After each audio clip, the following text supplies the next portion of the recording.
લગે જવા માટે ફોર વ્હીલ વાળા નીકળ્યા. તો એને એવું કીધું કે ભાઈ અમને અહીંયા દીપડો જોવા મળેલ છે. એટલે અમે કીધું કે ભાઈ કાંઈ વાંધો ને આપણે લાવો રૂબરૂ સ્થળ ઉપર જઈ આવીએ. તો અહીંયા રૂબરૂ ગયા તો દીપડો હતો. અમે ફોટા પાડ્યા. પછી અમે તાત્કાલિક ફોરેસ્ટ ડિપાર્ટમેન્ટમાં જાણ કરી અને પોલીસ સ્ટેશન જાણ કરી દીધી હતી.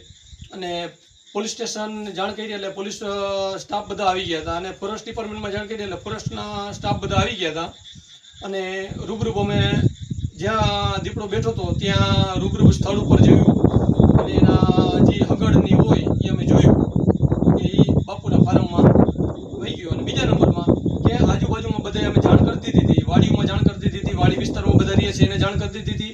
અને અમારા ગઢવી નેસ છે એમાં જાણ કરી દીધી હતી કે માલઢોરમાં કે બધે ધ્યાન રાખજો, જરા સેફટીમાં રહેજો.